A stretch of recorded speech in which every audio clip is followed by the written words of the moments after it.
directora general, presidente. Muchas gracias, Juan Pedro, por invitarme.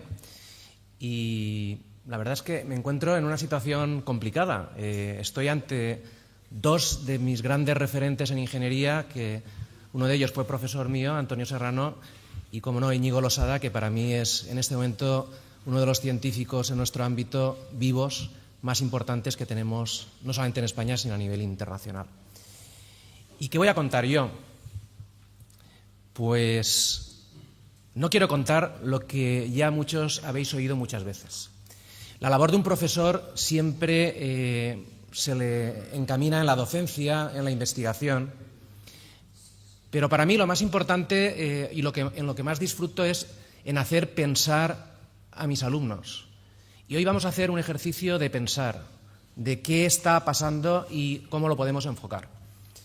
Voy a hablar de Rousseau, de Voltaire, de Unamuno, voy a hablar de los dinosaurios, voy a hablar de la simetría cognitiva, el problema entre estratos y grupos de poder, y también voy a hablar del presupuesto en defensa, pero poco a poco vamos a ir una cosa detrás de otra. No sé cómo se puede pasar aquí. Bueno, estas son imágenes, muchas de ellas conocidas. Vemos catástrofes, algunas provocadas por la naturaleza, como volcanes, seísmos, epidemias, grandes inundaciones, maremotos.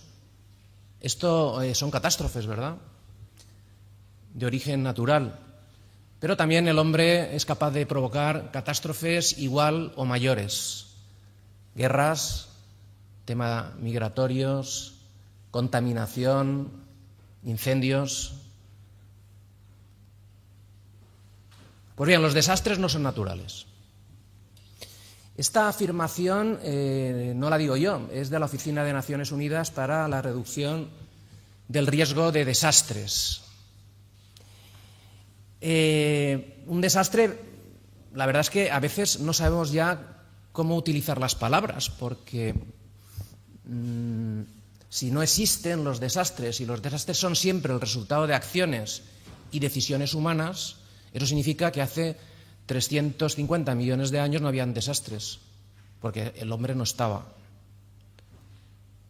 Sin embargo, si oímos, por ejemplo, lo que le decía en una carta Rousseau a Voltaire acerca del terremoto de 1755, le decía literalmente lo siguiente: convenga usted que la naturaleza no construyó las 20.000 casas de 6 y 7 pisos y que si los habitantes de esta gran ciudad hubieran vivido menos hacinados, con mayor igualdad y modestia, los estragos del terremoto hubieran sido menores o quizá inexistentes. Luego empezamos ya a tener dudas de lo que es un desastre, ¿no? Y no sabemos si el meteorito que acabó con los dinosaurios fue o no un desastre, porque claro, ahí no estaban las personas.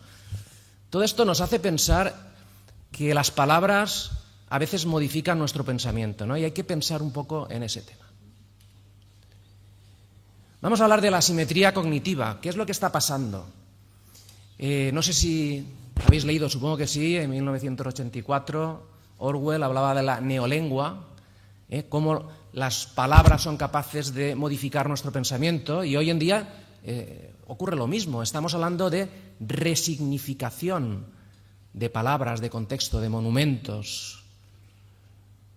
Incluso cuando no se entiende algo en política, se habla de hacer pedagogía, que no sé hasta qué punto la pedagogía es el adoctrinamiento. La verdad es que estamos ante una confusión ideológica casi siempre interesada, que hace que al final no seamos capaces de reflexionar sobre qué es lo que está pasando.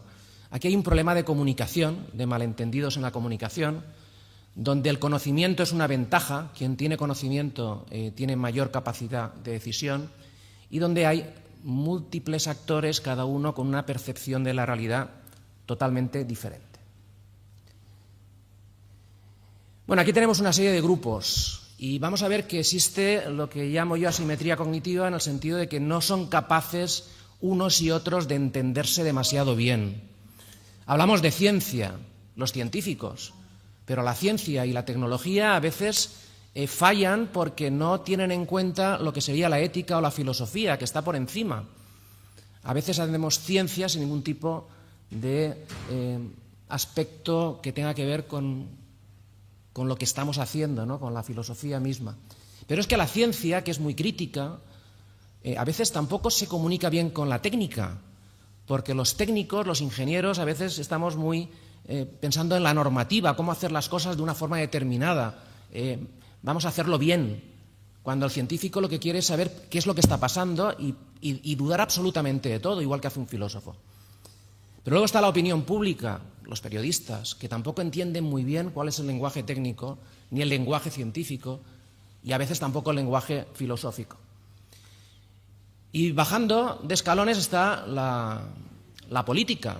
La política fundamentalmente piensa en qué hacer lo mejor para las personas, para la opinión pública, y los políticos al final derivan en sus decisiones la gestión. Claro, desgraciadamente falta empatía entre estos estratos, es decir, muchas veces un estrato no entiende al anterior ni al posterior, y además cada uno tiene una visión diferente. Hacia arriba veríamos el largo plazo, la estrategia. Los filósofos, los científicos deberían ser o son independientes, y conforme vamos bajando vamos a temas más tácticos, más dependientes, donde incluso cuando estamos hablando de política o cuando hablamos de ideas tenemos lo que se llama la disonancia cognitiva. Eso que me dices no está dentro de mi prejuicio, eso no es así, eso no puede ser, no lo entiendo porque mis pensamientos más profundos, mis prejuicios hacen que eso que me estás contando, aunque tengas razón, no lo asumo. Claro, dentro de esta estrategia y táctica, estamos hablando de planificación, en este curso se va a hablar mucho de planificación. Yo creo que toda la vida hemos hablado de planificación y yo no sé hasta qué punto, yo creo que se ha hablado ya muchas veces de la crisis de la planificación. Es decir, lo que se planifica al final se lleva a término o no. Probablemente estemos ante un problema importante. Ya no se trata de planificar más, sino de llevar adelante aquello que se planifica. ¿Y quién tiene la culpa? Aquí vamos a ver dos opiniones. Yo no me voy a decantar por ninguna. La naturaleza, hay quien dice que no es ni buena ni mala, la naturaleza es como es. Otros opinan que la naturaleza es sabia y es el hombre el que va en contra de la naturaleza. Unos opinan que siempre ha habido cambios en el clima. Incluso compañeros nuestros, cuando hablamos de cambio climático, dicen, pero el colegio está hablando de cambio climático, ¿dónde están los datos? Eso es la disonancia cognitiva que habíamos dicho antes, ¿no? Otros dicen que el cambio climático se debe a acciones antrópicas. La naturaleza hace cambiar el clima. Los desastres no son naturales. Solo una parte de los desastres son debidos al hombre. No, la mala planificación en la gestión. Si tiene la culpa el hombre, que cambie el hombre. Si no, hay que dominar a la naturaleza. ¿En qué situación nos encontramos? Claro, este es un falso dilema, no es ni uno ni otro. Es decir, que el problema es que nos hace frenar en nuestra toma de decisiones. Cuando hablamos de culpa, pues si nos enfocamos en buscar culpables, tendremos enfoques siempre reactivos, siempre estaremos pensando quién tiene la culpa de los problemas y estaremos siempre con nuestras creencias previas de quién tiene la culpa. En cambio, si buscamos una gestión o una toma de decisiones basados en la evidencia, tendremos una gestión proactiva de riesgos y soluciones basadas en datos. Esta es la idea fundamental. Yo a mis alumnos les digo, ¿quién gana más dinero en esta sociedad? ¿Quién es capaz de predecir el futuro? Pero esto ha sido ahora y siempre. Aquí tenemos al oráculo de Delfos, los magos, y ahora hablamos de la inteligencia artificial. Quien predice el futuro tiene el poder. Bueno, pues si esto es así, ya Umberto Eco en el año 64, hace 61 años, dijo que la sociedad, el pensamiento estaba dividido en dos grandes grupos, los apocalípticos y los adaptados. Claro, en el tema de los apocalípticos, bueno, aquí está el síndrome de Casandra. ¿Sabéis lo que es Casandra, no? Casandra era una princesa troyana, Apolo se enamoró de ella y le dio un don para atraerla, iba a predecir y tenía el don de predecir el futuro. Pero claro, Casandra no le hizo mucho caso, entonces no le podía quitar el don y le dijo, vale, pues a partir de ahora nadie te va a creer. Luego, el síndrome de Casandra muchas veces aparece en ciencia, se predice el futuro, pero nadie te va a creer, porque eso va en contra de esos prejuicios y pensamientos previos que tenemos. Y luego están los adaptados, los negacionistas, los que dicen que las cosas, pase lo que pase, vamos a salir adelante. Claro, si nos ponemos en este plan, pues vamos a tener dificultades. Una herramienta que tenemos en ciencia y en técnica es la predicción, los modelos predictivos. Claro, los modelos predictivos es la panacea de la ciencia y de la tecnología. Claro, para tener buenos modelos predictivos necesitamos datos. ¿Los datos que tenemos sobre cambio climático son suficientes? Con 100, 200, 300 años, que es una barbaridad, de datos, ¿vamos a predecir cómo va a cambiar el clima, si es que va a cambiar? Ya estamos otra vez con el problema de quién tiene la culpa. Los datos no solamente tienen que ser limpios, ser suficientes, ser representativos, sino que esto alimenta a nuestros modelos. Claro, si nosotros alimentamos un modelo con malos datos, vamos a tener malos resultados. Y un modelo predictivo, pues como mínimo, tiene que ser reproducible, preciso, que se pueda generalizar, robusto, a ruido, a elementos extraños, que se pueda interpretar, adaptable. Pero claro, tenemos en este momento, y lo estamos viendo, un problema con la predictibilidad. Los economistas se están llevando la mano a la cabeza cuando viene un dirigente en Estados Unidos y cambia de repente todas las reglas de juego. Claro, ¿qué predicción podemos hacer? Nicolás Taleb hablaba del cisne negro. Esta es una teoría bastante interesante que decía que hay eventos que son muy difíciles de predecir, que son muy raros, que tienen un impacto extremo y además solo se pueden explicar una vez ha pasado el evento. Después ya podemos explicar todo lo que queramos. Claro, los cisnes negros no existían hasta que se vio un cisne negro, ¿verdad? Esta idea del cisne negro es bastante interesante porque permite establecer, digamos, una doble dimensión entre la frecuencia de que ocurra un evento, por ejemplo, un terremoto significativo. Este es un evento de gran impacto, pero es un evento común. Un terremoto ocurre. Es decir, que sabemos por la dinámica de placas dónde va a haber. ¿Cuándo? No se sabe muy bien, pero bueno, va a haber ahí seguro. Hay eventos que son frecuentes, pero de efectos mínimos. Nos cortan la luz 10 minutos, pues bueno, pues vale. Pero es que el problema es que pueden haber eventos raros con consecuencias globales brutales. Por ejemplo, una pandemia. No concebíamos nosotros que pudiera haber una pandemia. Estamos hablando ahora del clima, pero es que hay muchos más eventos extraños que están ocurriendo y que la respuesta tiene que ser, de alguna forma, con un patrón que podamos manejar. Si no, llegaremos a la conclusión de que ya nos adaptaremos, que sería una de las soluciones. ¿Cómo podemos prepararnos para estos eventos que están fuera de estos modelos predictivos? En primer lugar, no subestimar la incertidumbre. Es decir, si confiamos a ciegas en nuestros modelos predictivos, nos podemos engañar ante una frecuencia inesperada de un cisne negro. Hay que diseñar con robustez, reconocer que tenemos límites y, sobre todo, hay una serie de paradigmas que tenemos que romper, porque si no, está en nuestro cerebro y nos hace o nos impide avanzar. ¿Qué paradigmas habría que romper? Que pensamos que son verdades absolutas y no lo son.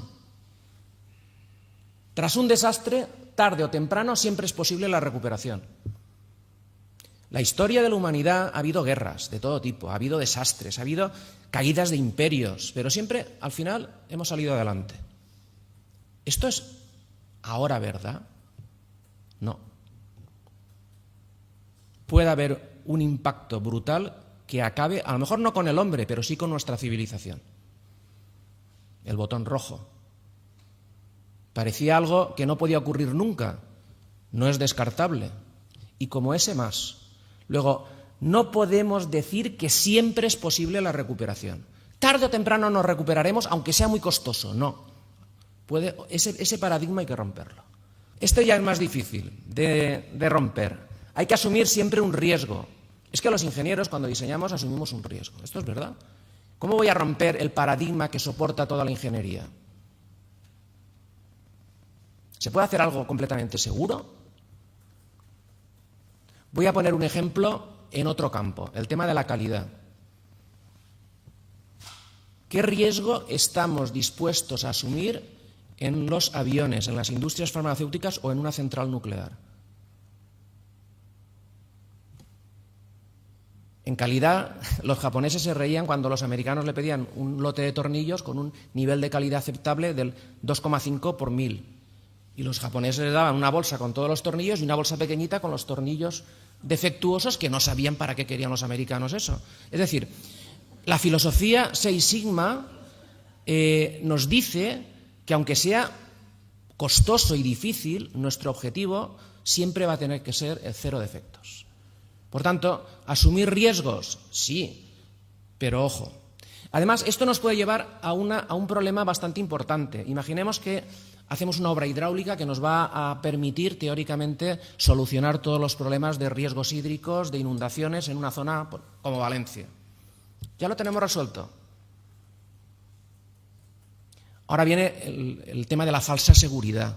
Significa que la sociedad piensa que son seguros y, por tanto, vamos a crear todo el espacio que tenemos y vamos a desarrollarnos lo máximo posible, porque ya tenemos un paraguas de seguridad.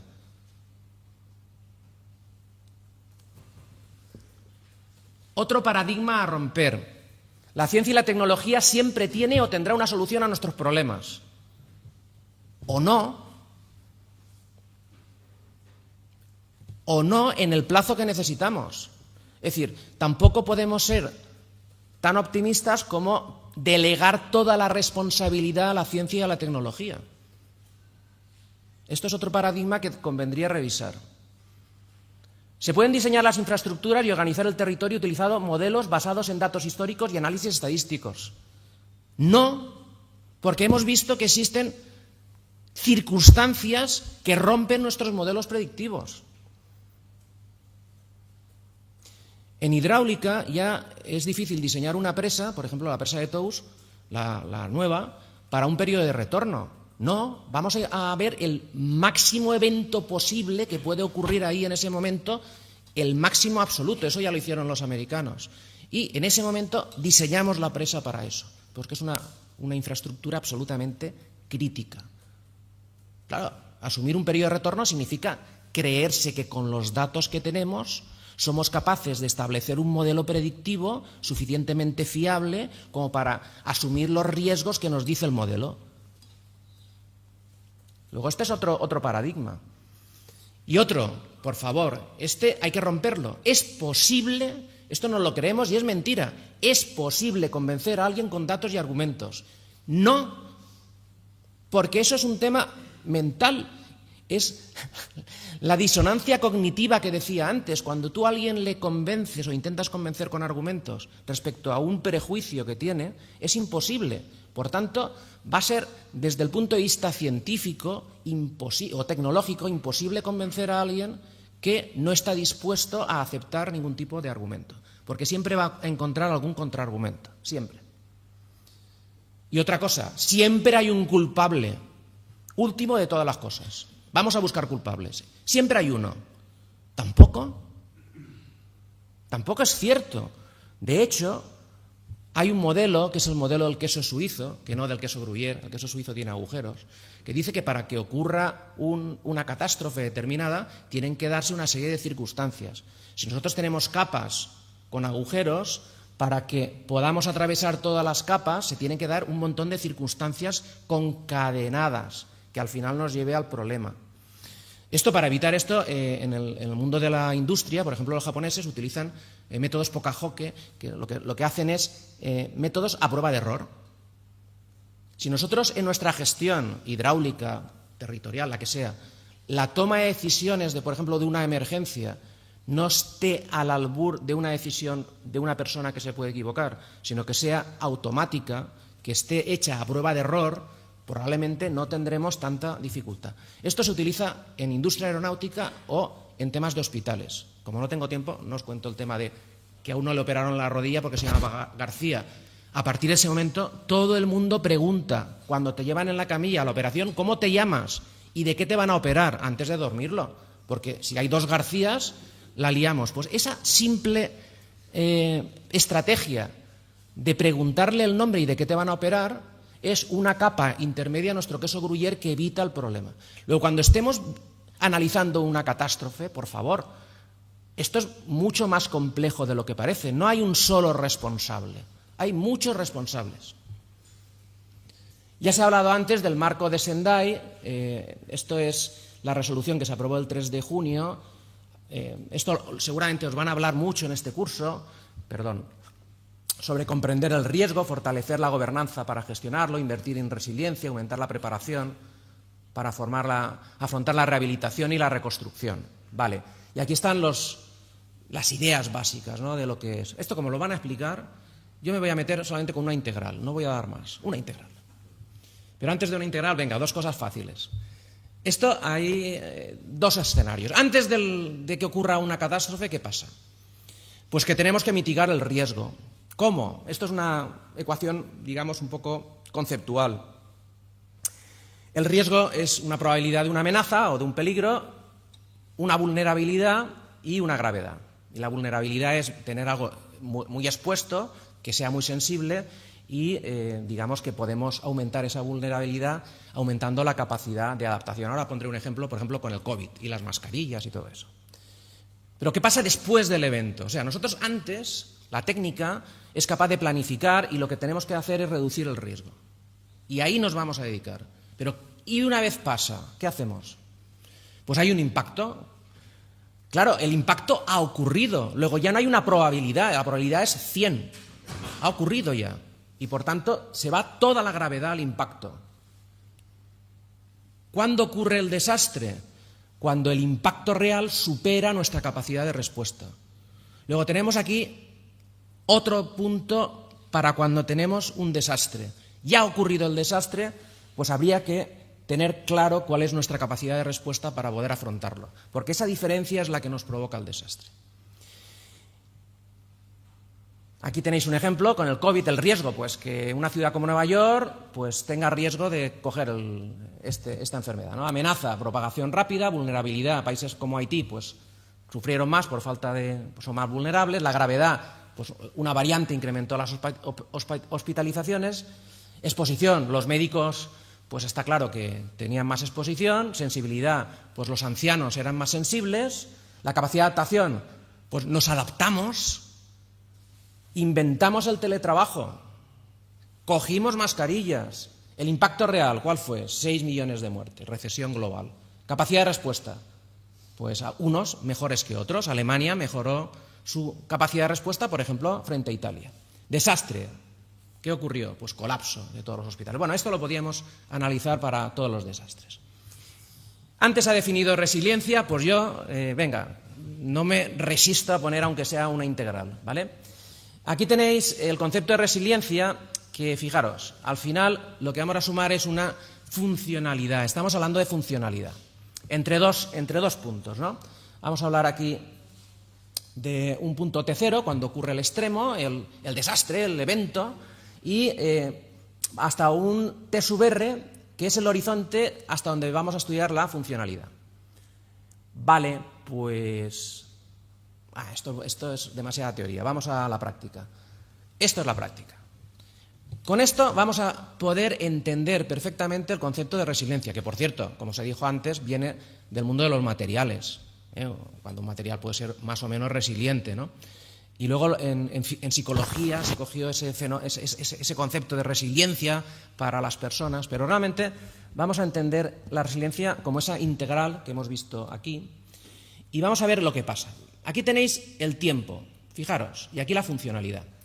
¿Dónde está? Aquí.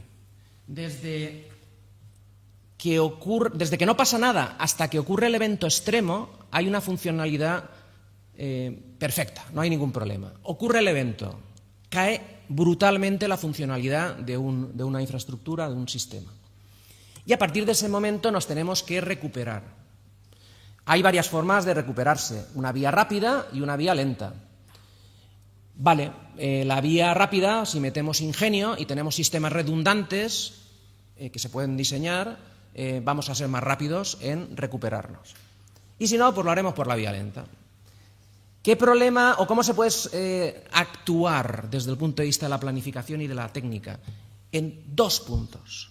Primero, en el concepto de robustez. Si nos fijamos, la robustez es eso que hay como funcionalidad residual. Si nosotros conseguimos infraestructuras que tengan una funcionalidad residual elevada, tendremos infraestructuras robustas y, por tanto, habremos mitigado uno de los efectos del desastre. Segunda opción, rapidez. ¿Qué vamos a hacer para recuperar lo antes posible nuestros sistemas? Y no hay más. Yo creo que, dejándonos de prejuicios de lo que es la resiliencia, que es una palabra que desgraciadamente, como la calidad y la innovación y demás, están perdiendo significado porque las estamos usando demasiado, quizás si ponemos un esquema, al menos para los técnicos, lo vemos clarísimamente cuál es el concepto. Bien, vamos a dar un paso más. Vamos a centrarnos en la adaptación del diseño estructural. Para ser más políticamente correctos, en vez de hablar del cambio climático, voy a hablar de la estacionariedad climática. ¿Qué es esto de la estacionariedad? Un fenómeno es estacionario cuando sus eventos están perfectamente dentro de una función de probabilidad. Y la aparición o no de determinados eventos extremos, si tenemos clara y hemos determinado con mucha fiabilidad cuál es esa función de distribución, pues podemos establecer el riesgo.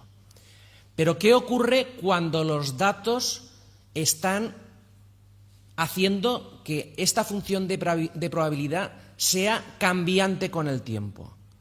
De esto estamos acostumbrados en hidráulica. Fenómenos estacionarios, fenómenos transitorios. Vamos, eso es una cosa conocida, ¿no? Pues aquí pasa exactamente igual. Entonces, lo primero de todo, hay que reconocer que existe esta variabilidad climática. Probablemente nos falten datos, pero hay que reconocerlo. Quien no le guste la palabra cambio climático, que no la use, pero que utilice al menos o que reconozca que existe una variabilidad climática. Y nos dejamos de quién es el culpable. Segundo, hay que reevaluar las estructuras.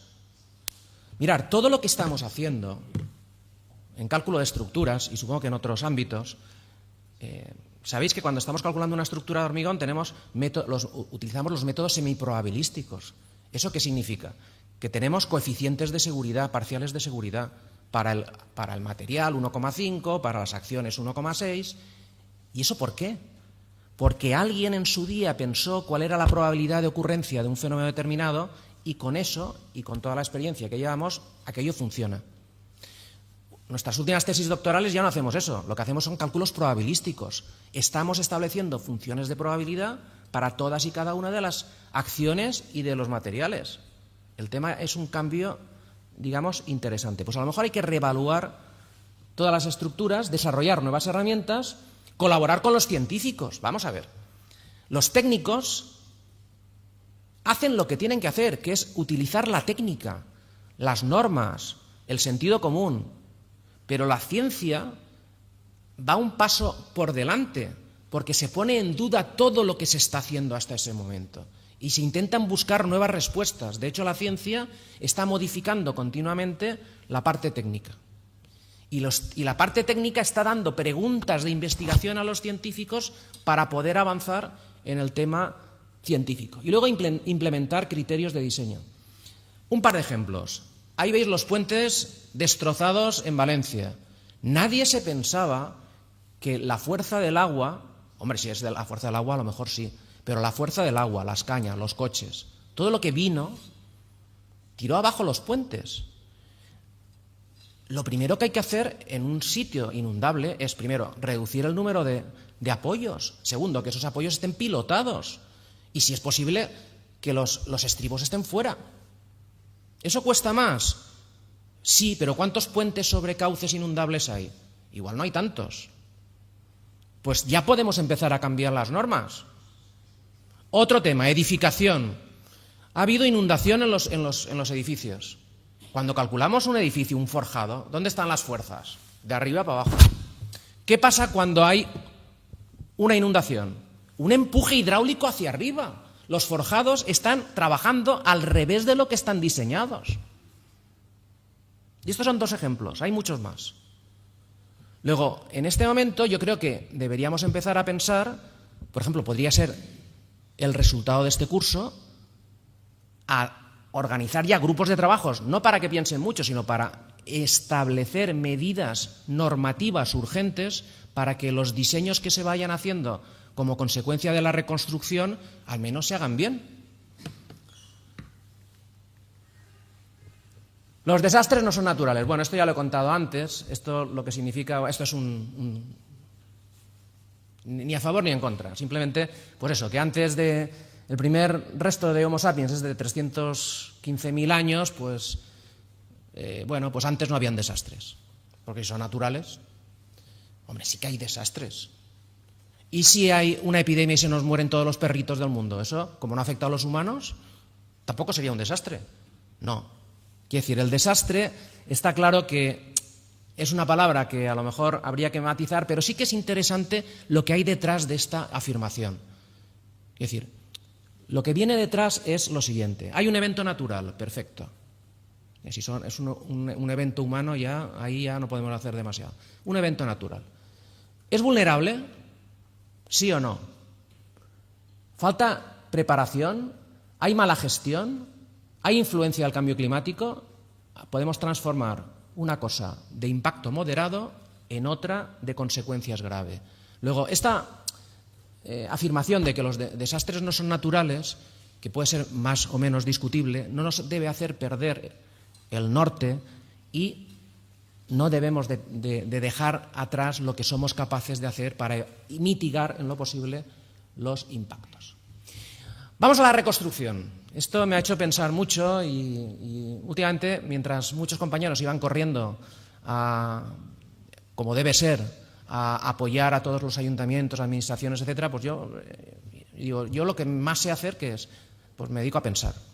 Entonces me dio por pensar un poco y bueno, lo primero que tengo clarísimo es que no podemos reconstruir las cosas exactamente igual que el día anterior al evento, a la catástrofe. ¿Y esto por qué? Porque si nosotros reconstruimos todo tal y conforme estaba antes del evento, asumimos que estamos dispuestos a sufrir otra vez el mismo desastre. Absolutamente. Pues esto es lo que pasa. Lo que está pasando, ¿qué es? Que los políticos necesitan acciones inmediatas, que además son necesarias. Ahora veremos que hay 3 fases. Son necesarias. Hay que correr, hay que atender.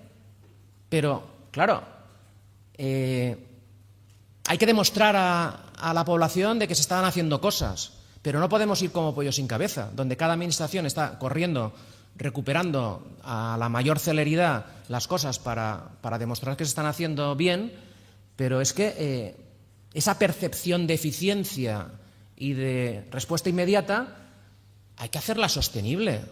Tiene que ser planificada, tiene que ser estratégica. Oye, ¿por qué no cogemos a todos los que tienen responsabilidad y, como en el Vaticano, los encerramos en una habitación y hasta que no piensen algo no los dejamos salir? hasta que haya fumata blanca. Pues deberíamos hacer eso. Deberíamos crear un ministerio del pensamiento. Oye, que ya hay planificación, ya lo sé. Pero no, vamos a encerrarlos y de ahí no salen hasta que tengan soluciones. Ya verás cómo, si no les dejas encima comer ni beber, la solución va a ser más rápida. ¿Por qué? Porque la gente está actuando y no está pensando. Nuestros compañeros, muchos, están yendo a las cosas muy urgentes, muy rápidas, pero realmente falta pensar. Eso no significa que la respuesta tenga que ser inmediata. Mirar, yo mi conferencia la hubiera cambiado de nombre y en vez de ser infraestructuras resilientes al cambio climático, yo la hubiera titulado Las personas lo primero. Mirar, en la primera 24 horas lo primero que hay que hacer es salvar vidas. Sí o sí. No se puede hacer, no se puede esperar. En una segunda etapa hay que recuperar las infraestructuras críticas. ¿Qué son infraestructuras críticas? Hospitales, comunicaciones, lo que hace que la sociedad funcione. Y el resto hay que planificarlo. Estas serían las tres etapas que una no puede ser diferente a otra. En el ámbito científico, yo que estoy con nuestros proyectos de investigación, estamos con el tema de la resiliencia, hay mucha teoría y mucho hecho sobre cómo se tiene que optimizar los sistemas críticos, de forma que haya redundancia, que tengamos a priori cuál es la secuencia para recuperar una infraestructura crítica, que no tengamos que pensar, que sea inmediato. Oye, lo primero el hospital, lo segundo aquello, que lo tengamos claro. De eso se está haciendo a nivel científico bastante. La prioridad es lo primero, rescate de vidas, primeras horas del desastre. También hablamos lo de la seguridad absoluta, es cierto, aunque insisto que eso a mí me da un poco de cosa.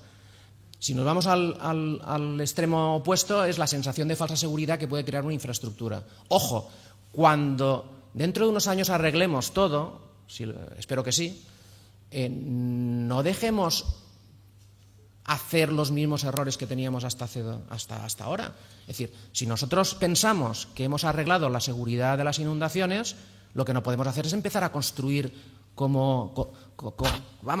lo bestia por todo el territorio. El territorio es seguro, vamos a construirlo, a ocuparlo, ¿no? Como el lejano oeste, vamos a ocuparlo todo porque ya es seguro. Nos hemos quitado a los indios, pues todo para nosotros. No puede ser así. Y luego un tema que es delicado, los estudios de impacto ambiental. A mí me gustaría decir algo que igual alguno no está de acuerdo.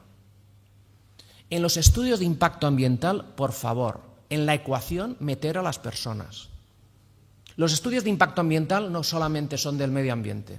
Las personas son medio ambiente.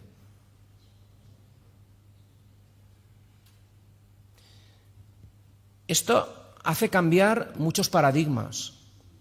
Las personas no es el enemigo a batir. Las personas es aquello que tenemos que proteger. Ahí lo dejo.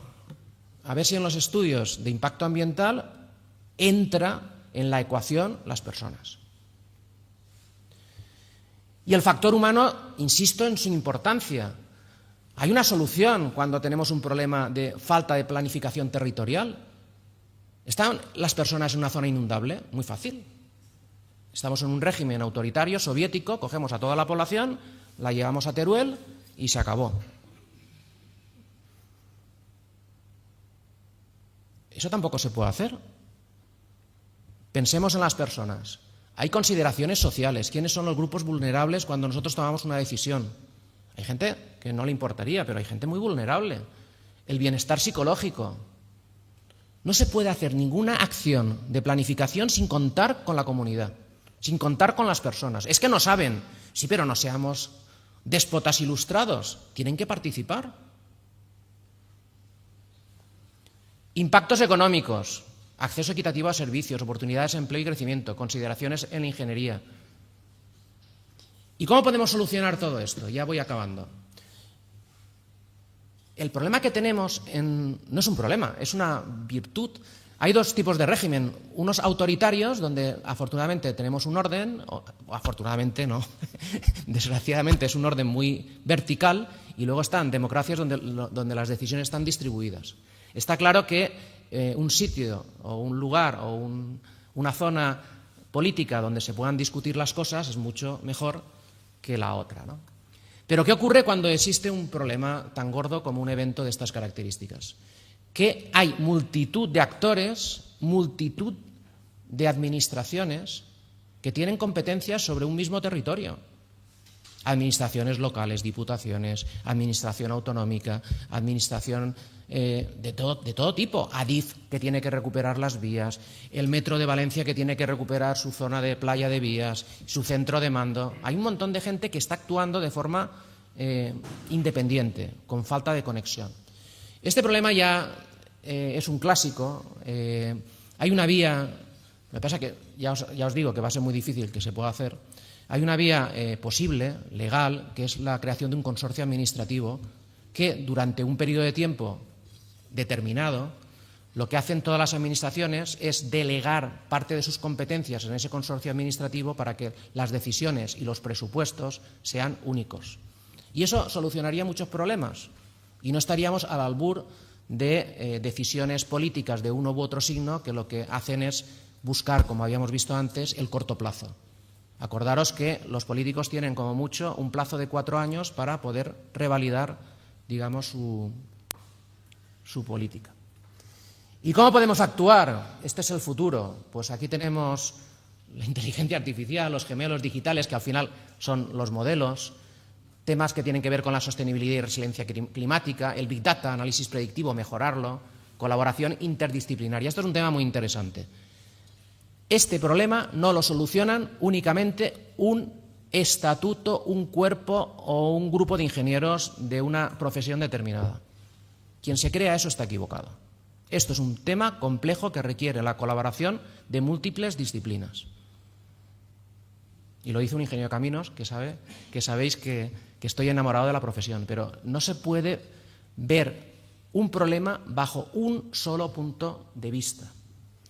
Y voy a meterme también en follón. Ingeniería humanitaria. Esto se me había quedado ahí. Con Ángel García, que estuvo al frente del rescate del niño en Totalán y desgraciadamente no lo pudo hacer, hablando con él hablaba de la ingeniería humanitaria. Vamos a ver, España no se puede especializar en ser el país que acuda lo más rápido posible, no solamente en España, en territorio nacional, sino en el resto del mundo para salvar a la gente. No se puede dedicar una parte de ese 2% que alguien nos ha dicho que hay que meter en defensa para temas que tienen que ver con hospitales de campaña, con helicópteros de rescate, con desaladoras urgentes, con bombas, no las de tirar, sino las de sacar agua, con elementos pesados para poder actuar de forma inmediata, con lanchas de salvamento. En fin, yo lo dejo caer ahí porque yo pienso que eso es seguridad. Dogmas a romper. El cumplimiento normativo garantiza la seguridad. Total, no es así. Haciendo las cosas según la norma actual, no garantizamos la seguridad. Eso me sacarán un titular por ahí seguro. ¿Por qué? Porque la normativa está pensada y tiene una inercia para unas condiciones determinadas. Cuando esas condiciones evolucionan o cambian, hay que adaptar la normativa. Una infraestructura, una vez diseñada y construida, es segura a largo plazo sin necesidad de adaptación. Tampoco. Antes lo decía Íñigo. Podemos diseñar las estructuras, los puentes, para 100, 50 años. En 100 años esto ha cambiado muchísimo. Luego tenemos que ser capaces de adaptarlas. La inversión en tecnología avanzada y control en tiempo real elimina la necesidad de planes de contingencia y protocolos de emergencia. No. Eso no se puede renunciar nunca. Por mucho que nos planteemos en tecnología, al final no hay más remedio que caer en una decisión estratégica de alguien que tome una decisión en su momento. Si se le facilita, mejor. Solo se deben considerar los riesgos probables y medibles, dejando de lado aquellos eventos de baja probabilidad pero de alto impacto. No. Está ocurriendo. Cosas que son absolutamente improbables están ocurriendo y de un impacto brutal. La resiliencia es una responsabilidad exclusiva de los ingenieros o diseñadores. No. Aquí participamos todos, incluida la sociedad. La sociedad tiene que asumir cuál es el problema y cómo se puede afrontar y qué tenemos que hacer. La gestión de riesgo es una tarea única que se realiza únicamente durante la fase de diseño, no, también en la fase posterior. Y voy a acabar con dos cosas que a mí me gustan. Esto lo decía Miguel de Unamuno: la ciencia no es suficiente para convencer. Es imposible convencer a un dogmático con argumentos. Está influida por intereses sociales y culturales. Y la complejidad de la realidad hace imposible un modelo único que funcione siempre. Y esto también lo he apuntado: no es posible resolver un problema complejo desde un solo punto de vista. Los problemas complejos son dinámicos, son no lineales, no predecibles, están interconectados, son sistemas. Por eso la idea era buena, la de hablar de sistemas de infraestructuras. Considerar diferentes puntos de vista puede ayudar a encontrar la intersección entre ellos y obtener una solución más efectiva. Y lo más importante, cada persona tiene una perspectiva diferente sobre un problema. Como conclusión, necesitamos gestión integral, esto es vital, un diseño resiliente, infraestructuras capaces de adaptarse y que se recuperen, y la innovación y colaboración interinstitucional. Si no hacemos esto, todo lo que he contado no sirve de nada. La colaboración entre las instituciones. Sin esto no se puede hacer nada. Esto forma parte de alguno de nuestros proyectos de investigación. Y nada más. Como os dije, iba a contar cosas que seguramente otros no cuentan, porque una cosa es la idea y otra cosa es la técnica. Yo me he ido más un poco a la idea y he dejado un poco más de lado la técnica. Muchas gracias.